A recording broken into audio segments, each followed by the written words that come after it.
बघतो historical development and milestone of artificial intelligence. म्हणजे artificial इंटेलिजन्सचं development कसं झालं, त्याचा इतिहास काय आहे, त्यासाठी आपण पहिला एक डायग्राम बघू. आणि हे डायग्राम, फर्स्ट ऑफ ऑल हे डायग्रामच लक्षात ठेवायचं. जेव्हा कधी आपण पेपरमध्ये लिहायला जाल, फर्स्ट आपल्याला डायग्राम लक्षात ठेवायचं. डायग्राम जर लक्षात ठेवलं तर आपल्याला पूर्ण आन्सर लिहिता येईल.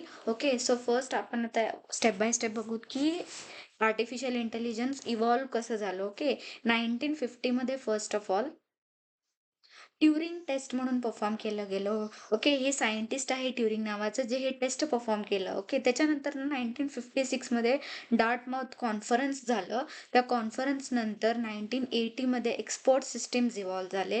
1992 मध्ये डीप ब्ल्यू बीट्स कास्पराव, म्हणजे हे एक चेस जे असतं ना, त्याच्यावरनं हे डीप ब्ल्यू हे चेस आहे, जे कास्पराव कास्पराव म्हणून एक गेम होतं. लाईक हे रोबोटिक गेम आहे, ज्यामध्ये सगळ्यात एक्सपर्ट जे चेस आहे ना, त्या चेसमॅनला ते ए आय जे डीप ब्ल्यू आहे ते हरवलं होतं 1997 मध्ये. त्याच्यानंतर 2012 मध्ये 2012 मध्ये डीप लर्निंग हे कन्सेप्ट आलं, जे आपल्या ब्रेनच्या न्यूरल नेटवर्क्सवरती डिपेंड करतं. सो ते न्यूरल नेटवर्क्स अलेक्सनेट म्हणून पण म्हणलं जातं. त्याच्यानंतर 2020 मध्ये GPT-3 आलं. ओके, 2020 मध्ये. नंतर 2023 मध्ये GPT-4 आणि चॅट जीपीटीचा इंट्रोडक्शन झाला. नंतर आता खूप स्ट्रॉंग ए आयज बनले जात आहेत, अंडर डेव्हलपमेंट आहेत. 2025 मध्ये rise of multi modal and A I, agentic A I. Okay, agentic A I म्हणजे काय की लाईक जेमिनाय, हे ते डीपसीक, हे सगळे ए आय जातात सध्याला बना. सो हे डायग्राम खूप इम्पॉर्टंट आहे. हे कुठेतरी काढून घे डायग्राम, म्हणजे खूप हेल्प होईल एक्झाममध्ये आपल्याला आन्सर्स नोट डाऊन करायला. सो नेक्स्ट आपण आता बघणार आहोत स्टेप बाय स्टेप की इतिहास कसा झाला. हे एक पिक्चर आहे तेव्हाचं, आणि हे पण म्हणजे कॉन्फरन्स कसं झालं, अलेक्सनेट, डीप लर्निंग, हे सगळे इथे थोडे पिक्चर्स आहेत. त्याच्यानंतर आपण फर्स्टली काय लिहायचं, आर्टिफिशियल इंटेलिजन्सचं हिस्ट्री बघतोय, तर ऑफकोर्स आपल्याला पहिला त्याच्यामध्ये काय लिहायचं आहे की आर्टिफिशियल इंटेलिजन्स असतंय काय. What is artificial intelligence? Artificial intelligence is a branch of computer science that create machines capable of performing tasks that require the human intelligence, such as reasoning, learning, understanding language, perception and problem solving. हे core definition आहे artificial इंटेलिजन्सचं. हे branch आहे computer सायन्सचं, मशीन्सला capable करण्यासाठी की task perform कर human सारखे. Okay, human इंटेलिजन्सचा वापर करून टास्क परफॉर्म करायचा आहे. त्यामध्ये रिझनिंग येणार, learning, understanding language, perception and problem solving, हे आपल्याला डोक्यात फिट करून घ्यायचं आहे डेफिनेशन. त्याच्यानंतर आपल्याला आता हिस्टॉरिकल डेव्हलपमेंट बघायचं आहे आर्टिफिशियल इंटेलिजन्सचं. पहिला आपण डायग्राममध्ये काय बघितलं होतं की बिफोर कम्प्युटर्स, म्हणजे कम्प्युटर येण्या अगोदर, फर्स्ट स्टेप आहे हे लक्षात ठेवायचं आहे. कम्प्युटर येण्या अगोदरच ते आयडिया बिगिन झालं. Ancient myths and automata, stories of intelligent mechanical begins appear in Greek and Chinese myths. Okay, first of all Greek and Chinese जे कंट्रीज आहे, त्या कंट्रीजमध्ये हे इंटेलिजंट मशीन्स कसं बनवलं जातं, हे एन्शियंट मिथ्स अँड ऑटोमेटावरती ते आयडिया बिगिन झालं. ओके, एन्शियंट म्हणजे काय, पूर्वकाळी कम्प्युटरच्या अगोदर हे आयडिया बिगिन झालं की आपण इंटेलिजंट मशीन्स बनवू शकतो.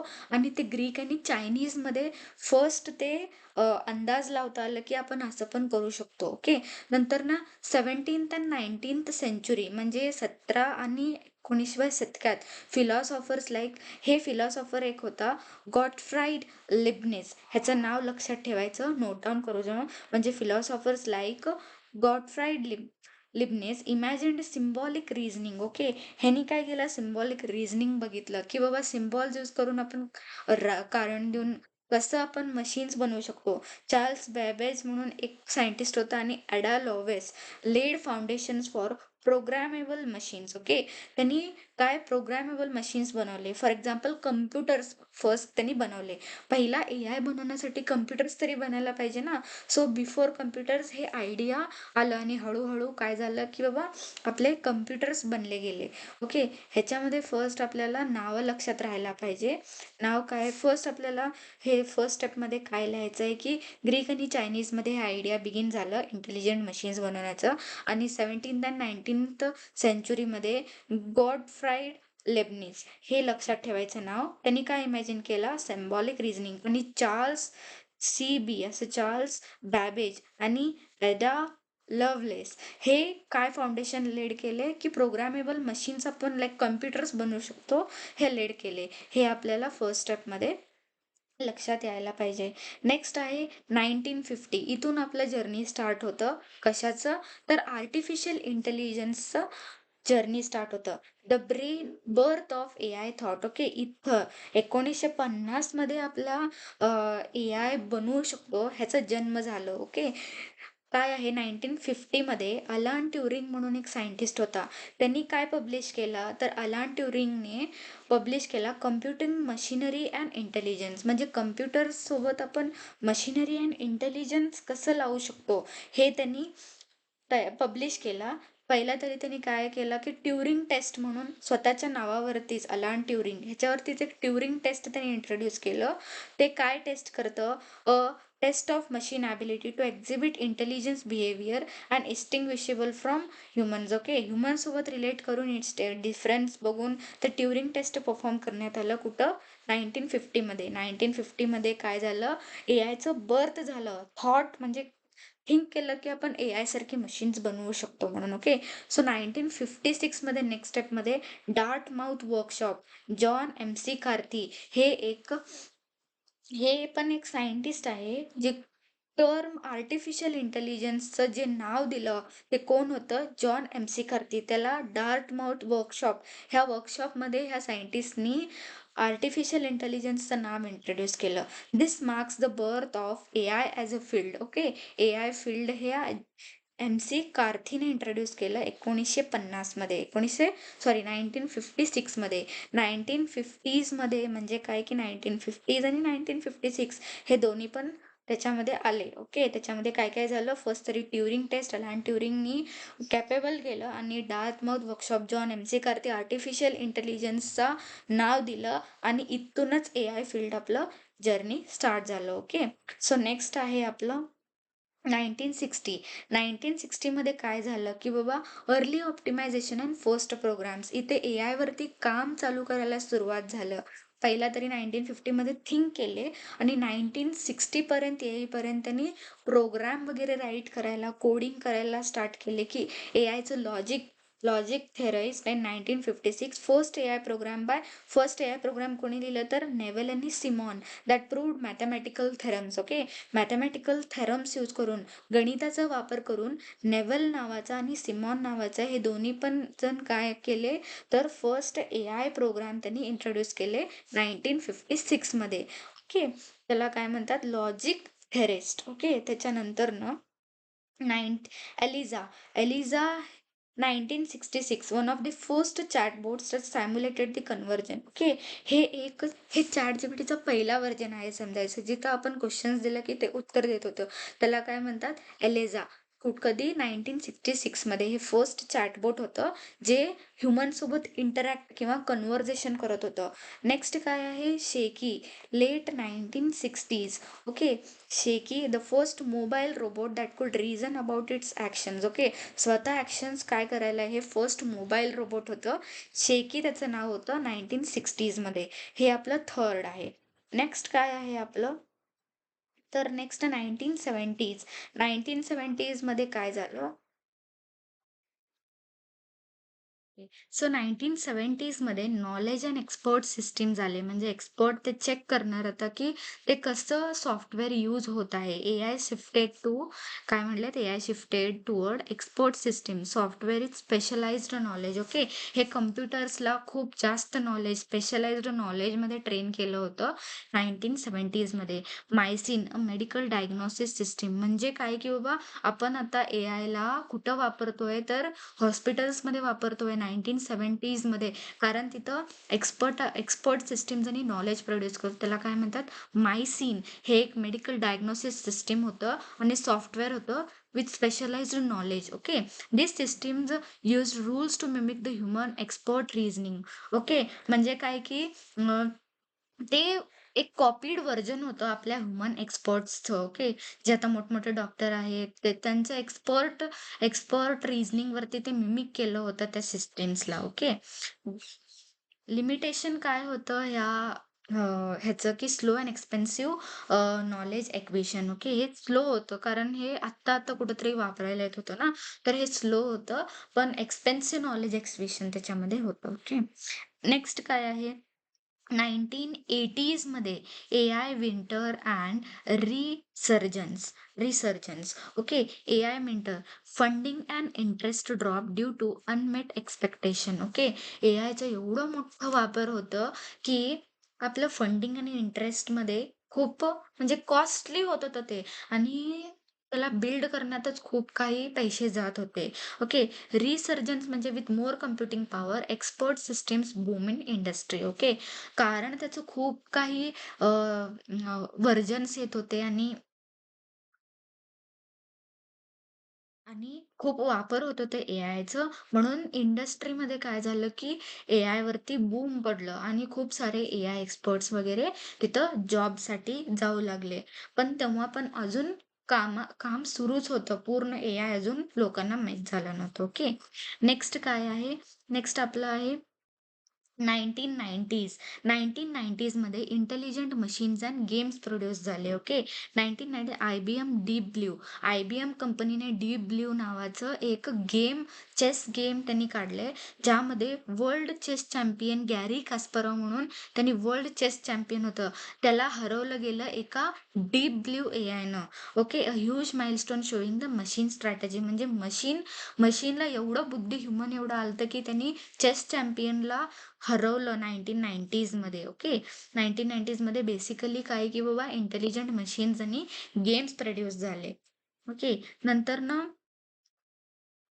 2000 शतकात काय झालं, की बाबा data, the web and learn, AI grows with data, खूप सारं डेटा इंटरनेटवर प्रोव्हाईड केलं होतं आणि त्यावर एआय ग्रो करत होतं. Machine learning become central, algorithms learn from data instead of hard coded rules, okay. कोडिंगपेक्षा पण जास्त मशीन डेटावरनं लर्न करत होतं. फॉर एक्झाम्पल, आता सध्याला मूव्ही रिव्ह्यूज वगैरे त्याच्यावरती किंवा ड्रेस कुठलं तरी घेतलं तर मशीन लर्निंग त्याच्यावरती परफॉर्म होत आहेत, आणि आपल्याला रेकमेंडेशन जे आहेत Instagramवरनं, Facebookवरती डिपेंड करणं, हे सगळं आपलं 2000 शतकात सुरू झालं, 2000मध्ये. नेक्स्ट काय आहे? 2010s डीप लर्निंग रिव्हॉल्युशन आपलं स्टार्ट झालं. कधी? 2010 मध्ये, ओके. म्हणजे न्यूरल नेटवर्क्सचा वापर, जसं आपल्या ब्रेनमध्ये न्यूरल नेटवर्क्स किंवा नर्व्स जसं काम करतं, तसं आपण एआय रोबोटला आपण न्यूरल नेटवर्क्स देतं. अराउंड 2012 डीप न्यूरल नेटवर्क्स अलेक्सने dramatically improve the pattern recognition. आपण जसं आता जोडी लावतो किंवा पॅटर्न रिकग्नाइज करून आपल्याला जसं आपण बुद्धिमत्ता यूज करतो, तसंच आपल्या एआयला बुद्धिमत्ता दिलं, पॅटर्न रिकग्निशन. त्याला काय म्हणतात? अलेक्सनेट. न्यूरल नेटवर्क्स म्हणजे काय, की आपल्या ब्रेनमधले जसं नर्व्स असतात, तसं न्यूरल नेटवर्क एन लक्षात ठेवायचं. डीप लर्निंगमध्ये किंवा डीप न्यूरल नेटवर्क्समध्ये हे एआय रोबोट्सला विचार करायला भाग पडतात, ओके. त्याच्यानंतर ना 2016 मध्ये Google DeepMind's AlphaGo beats Go champion.